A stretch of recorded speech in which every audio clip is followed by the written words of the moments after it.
Hello. So I feel like talking about what I've been talking about. It just feels good to talk about it. The more you learn in the spiritual process. So this video it just kind of came into my mind. This idea that about freedom. Freedom is I'm learning still. It's not in a place. Um, it's a frequency, inner state. If you've ever heard of the term the dark night of the soul, there's a book that I read years ago. It's called The Dark Night of the Soul. It kind of describes depression a bit when sometimes we enter this deep state of depression, which I've been in a few times. But it actually the idea comes from, I believe it was a religious figure, like during medieval times, that was incarcerated or put into a dungeon and sentenced to death for his belief of being a heretic. And it kind of goes into deeper about what goes through a person's mind when they are waiting their death or their execution. They're losing their freedom because of their beliefs, because of speaking their mind, like Christ lost his life for sticking to his truth. I mean, that's just how I see that story of why Christ even came here is to completely expose the world to the truth, the way, and knowing how much opposition is going to be there because the devil doesn't want us to know the truth. The devil just wants to put a veil over our eyes and pretend everything's okay. And then when somebody does start speaking the truth, I mean, that's what's going on with the whole Trump movement. And so many truthers and so many conservatives are talking about real issues and they're being shut down. But your freedom, it doesn't come from when you're listened to or when you're given the platform to say it, or if it's like we have the freedom of speech. Well, okay, we have the amendment, but have we ever had freedom of speech ever in the US? Just because there's a sort of a document that says that we do, and we're the only country that actually has that written into law, doesn't mean we actually have had it. We've actually been able to exercise freedom to speak. Because if it was the case, then the cult cabal and the demonic stuff would have been exposed a long time ago. So where do we find our freedom? And our freedom is just in ourselves, that speaking your truth, regardless of what the consequence is going to be, is freedom in itself. Even if you are sent to into a dungeon for execution, which many people have, if you're tortured or I just got a memory. One of my past lives that weighs really heavy on me, where I was a victim of being molested as a child. This is during the Egyptian time. I've spoke about it in other videos where there was the head priest. In this life, it's Jason Shurka, and he talked about in his first videos about he was a priest and he molested this boy. Well, I was another boy. There were three of us actually that I see.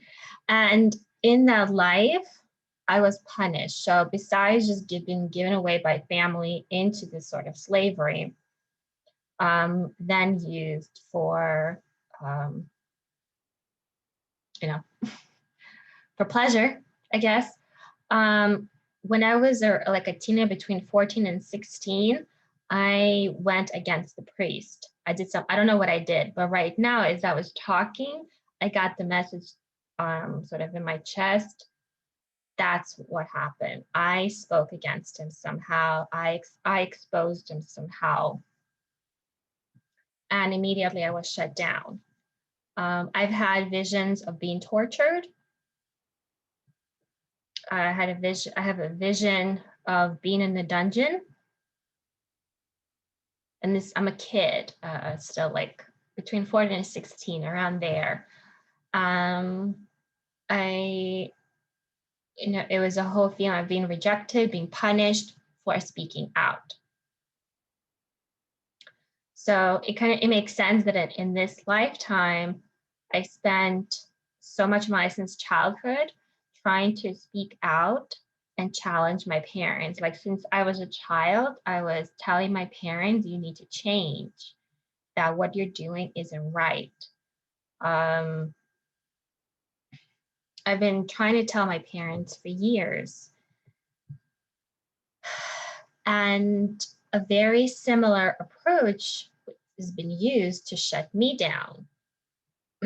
So just like typical narcissistic stuff of name calling, rejection, different kind of manipulation, and a lot of time it's the projection of, the blame gets switched on you. You've been blamed for, like, I was blamed for everything since I was little. Everything is my fault. So why am I even talking about this? And I'm talking about it because I made a video a few days ago about a fight that I had with my parents, and where I said something that to me feels like this is my truth about them, about my mom especially. I said some different things. I even said when I was like going back and forth with my dad, they're like keep saying, like, what do you keep coming here? Why don't you just leave and leave us alone? Well, one, because they use manipulation to bring me back, and two is because they're elderly. And I mean, I get shamed and blamed and whatever for not taking care of them, but when I am here, I'm told to get out. So it's like this constant. And then the third is because in my conscience, in my higher self, like I can't do that. I can't just abandon them fully. And I told to my dad point blank, it's because I love you more than you love me. And it is also the truth. And he actually didn't say anything back. He was like, and it actually helped me to kind of realize it's actually the truth with humanity overall. And it's kind of why I just kind of realized why I have such a hard time being around people, because it hurts me so much to see people hurting themselves. Seeing people right now in masks with the vaccine, it's like I want to tell them, I'm like I have to keep it to myself, because the typical rhetoric that they use, they start calling people with my belief, with our beliefs about the mask, about the vaccines, like all sorts of names. And then I hear it from clients, about them getting the vaccines and mask and all of that. And it's like I have to zip my mouth because it's not my place to say anything. And it really hurts when you can't tell your truth, and that truth is usually in someone's benefit, kind of. Even if it sounds on the surface kind of fucked up, like not nice, not a nice thing to say, but it's for their highest benefit.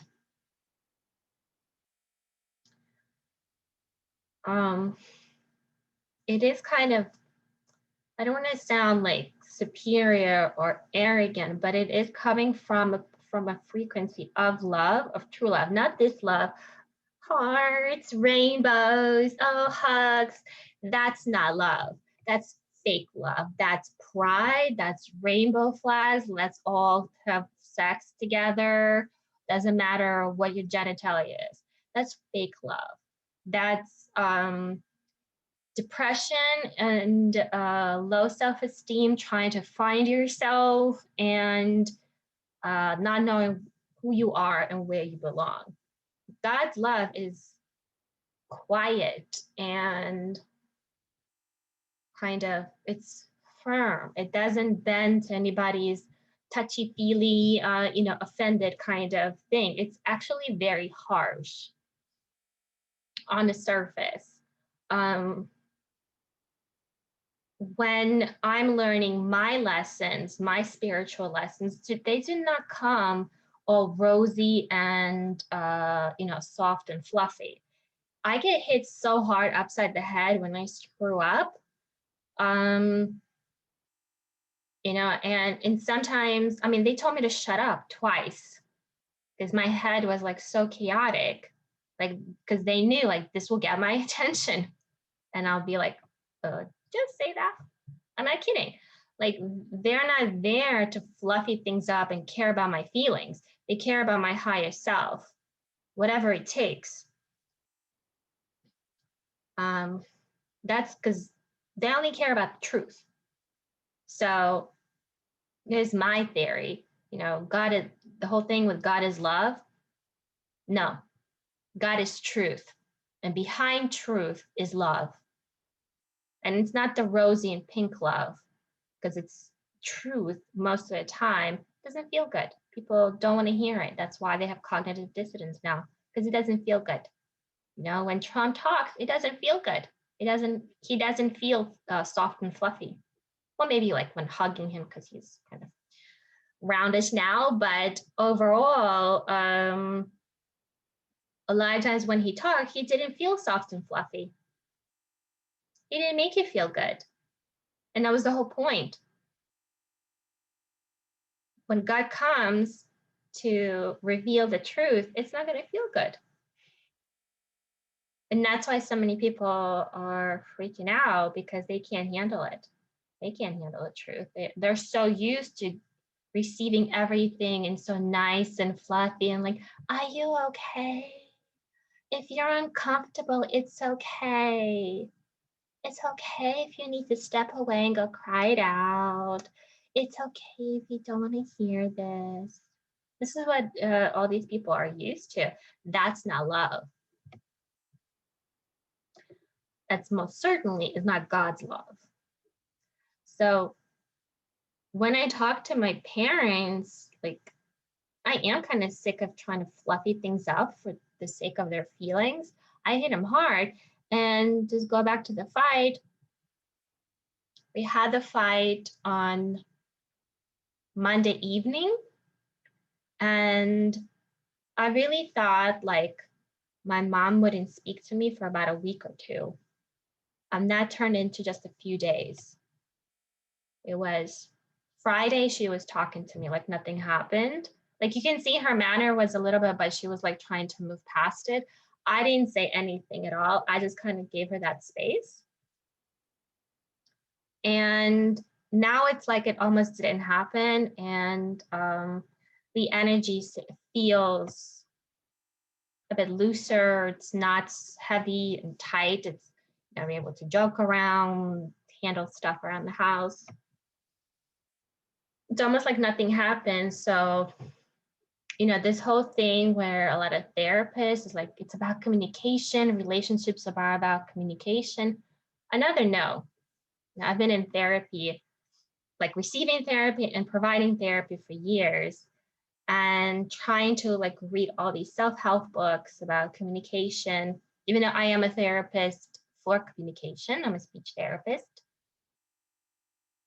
It's like, yes, there's freedom in communication, but it's like when you're expressing your truth, not about fluffing things up.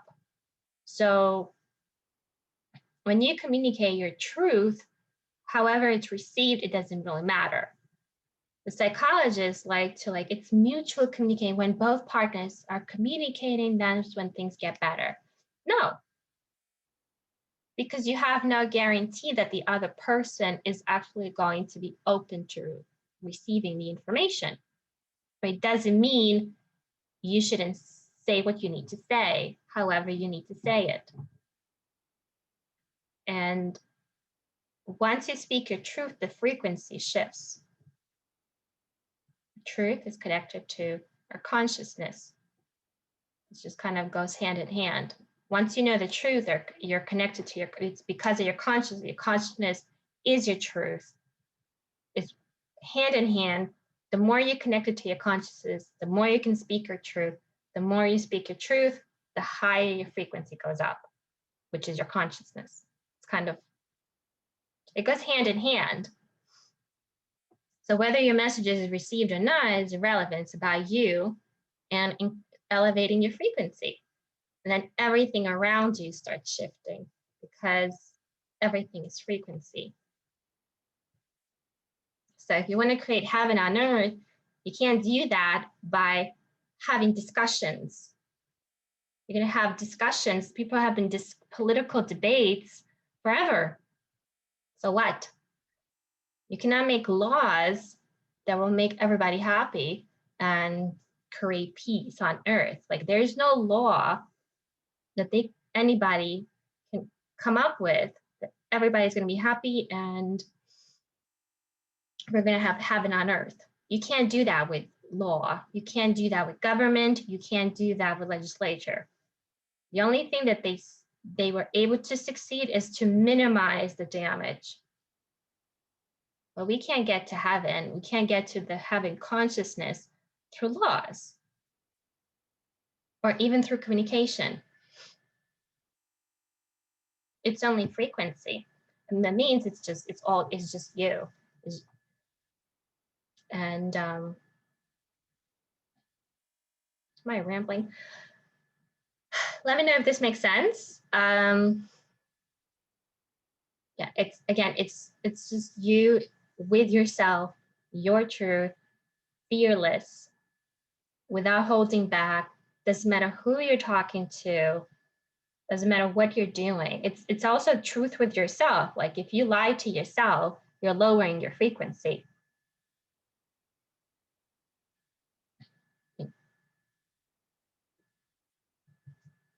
I think I made my point. That's all.